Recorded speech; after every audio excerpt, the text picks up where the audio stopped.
Subscribe to our channel by clicking the subscribe button. Click the bell button and enjoy the latest uploads from our channel.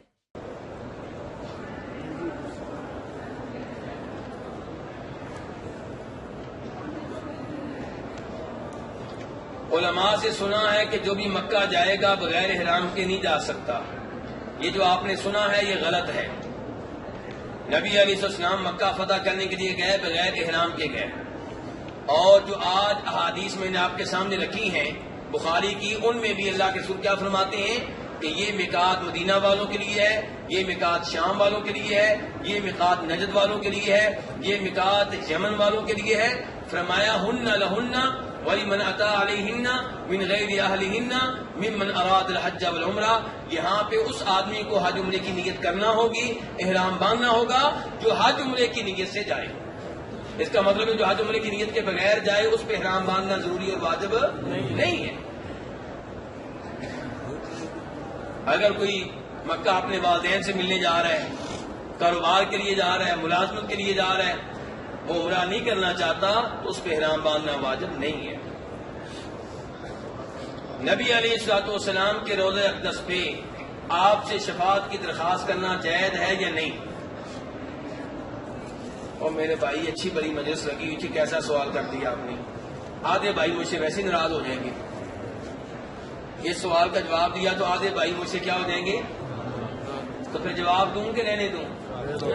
دے دو. آپ نے ناراض ہو جانا ہے مجھ سے. کوئی بات نہیں، دے دو. میرے بھائی نبی علیہ الصلوۃ والسلام کی شفاعت برحق ہے. روز قیامت آپ شفاعت کریں گے، اس پہ ہمارا ایمان ہے. جس کا اس پہ ایمان نہیں ہے وہ مسلمان نہیں ہے. ایک بات، یہ بھی ایک بات ہوئی ہے. سٹیپ بائی سٹیپ آگے چل رہے ہیں نا کہ شفاعت کے اوپر ہمارا پکا ایمان ہے. لیکن شفاعت ہے، یہ آرڈر نہیں ہے. شفاعت کیا ہوتی ہے؟ ریکویسٹ، سفارش ہوتی ہے، یہ آرڈر نہیں ہوتا. اور شفاعت میں مردی کس کی چلنی ہے؟ اللہ کی. قل للہ الشفاعۃ جمیعا. آپ کہہ دیں کہ ساری کی ساری شفاعت کا مالک اللہ ہے. تو مردی اس اللہ کی چلنی ہے. اور اس اللہ نے ابراہیم علیہ السلام کی اپنے باپ کے بارے میں شفاعت کو ریجیکٹ کر دینا ہے. بخاری شریف کی حدیث ہے، ہمارے نبی نے بتائی ہے صلی اللہ علیہ وسلم کہ روز قیامت ابراہیم علیہ السلام کے والد آزر کو لایا جائے گا، جہنم کی طرف لے جایا جا رہا ہوگا. ابراہیم علیہ السلام شفاعت کریں گے. اللہ تعالیٰ ابراہیم علیہ السلام پہ اتنی مہربانی کریں گے، کہیں گے کہ ابراہیم نیچے دیکھو. ابراہیم علیہ السلام نیچے دیکھیں گے. اسی دوران ان کے والد کو جہنم کی آگ میں پھینک دیا جائے گا. شفاعت میں مردی کس کی چلتی ہے؟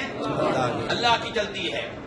نبی علیہ الصلوۃ والسلام اپنے چچا ابو طالب کے لیے استغفار کرتے رہے، دعائیں مغفرت کرتے رہے، لیکن آسمان والے نے آپ کی یہ شفاعت نہیں مانی، بلکہ دوبارہ ایسی شفاعت کرنے سے روک دیا. اور آسمان سے یہ آیت نازل ہوئی، قرآن پاک میں ہے. وہ قرآن پاک جو آپ کے گھر میں موجود ہے، 20واں سپارہ. اللہ کہتے ہیں انک لا تہدی من احببت ولکن اللہ یہدی من یشاء. ہدایت آپ کے ہاتھ میں نہیں ہے، ہدایت میرے ہاتھ میں ہے. میں جس کو چاہوں ہدایت دوں. اللہ نے کہا ما کان للنبی والذین آمنوا ان یستغفروا للمشرکین ولو كانوا اولی قربى من بعد ما تبین لهم انهم اصحاب الجحیم. کہ نبی کے لیے اور ایمان والوں کے لیے جائز نہیں ہے کہ وہ کسی مشرک کے لیے دعائے مغفرت کریں، چاہے وہ رشتہ دار. ابو طالب کے حق میں آپ کی شفاعت اللہ نے نہیں مانی. عبداللہ ابن ابی منافقوں کا سردار، اس کا جنازہ آپ نے پڑھا، جنازے میں اس پہ فاتحہ پڑھی، جنازے میں آپ نے اس کے اوپر درود پڑھا، جنازے میں آپ نے اس کے لیے دعائیں کی، اور کفن کے طور پہ اپنی قمیض بھی دی، اس کے منہ میں اپنا لعاب بھی ڈالا. آسمان والے نے کیا کہا؟ وَلَا تُصَلِّ عَلَىٰ أَحَدٍ مِّنْهُمْ مَاتَ أَبَدًا وَلَا تَقُمْ عَلَىٰ قَبْرِهِ. آپ کو ایسے آدمی کی قبر پہ دعا کے لیے کھڑے ہونے کی اجازت نہیں ہے. ایسا ایسے آدمی کا جنازہ پڑھنے کی اجازت نہیں ہے. یا اللہ کیا جرم کیا ہے؟ فرمایا انہم کفروا باللہ ورسولہ، پہلا جرم یہ ہے کہ یہ میرا منکر ہے، دوسرا جرم یہ ہے کہ میرے رسول کا منکر ہے۔ تو شفاعت آپ کی برحق ہے، لیکن مردی کس کی چلے گی؟ اللہ کی چلے گی۔ تو رابطہ کس سے کرنا ہے؟ اللہ سے۔ اللہ سے کہنا ہے کہ یا اللہ ہمیں ان میں شامل فرما جن کی روز قیامت نبی علیہ الصلوۃ والسلام شفاعت فرمائیں گے۔ شفاعت کے لیے آپ کو پکارنا، آپ کی قبر پہ آ کر یہ پکارنا ہے، یہ مانگنا ہے، یہ سوال کرنا ہے، اور یہ میرے بھائی درست نہیں ہے۔ مانگنا ہوتا ہے چاہے آپ بیٹا مانگیں، مانگنا ہوتا ہے چاہے بارش کا سوال کریں، مانگنا ہوتا ہے چاہے شفاعت کا سوال کریں۔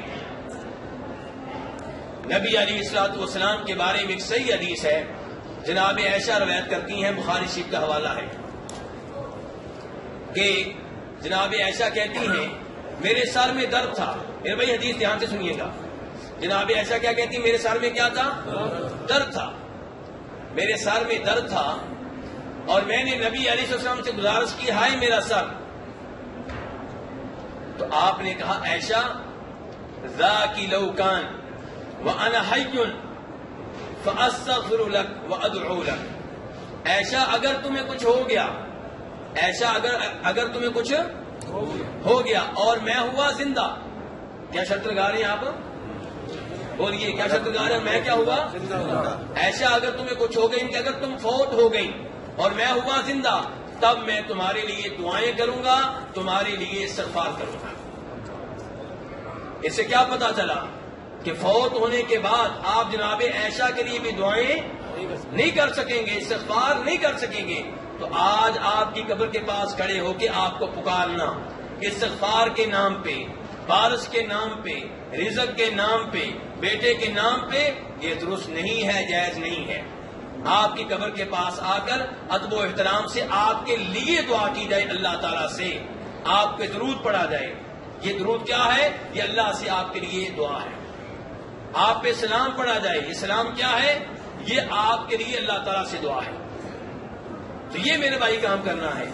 باقی آپ کو وہاں پہ پکارنا چاہے وہ شفاعت کے نام پہ ہو، یہ درست نہیں ہے۔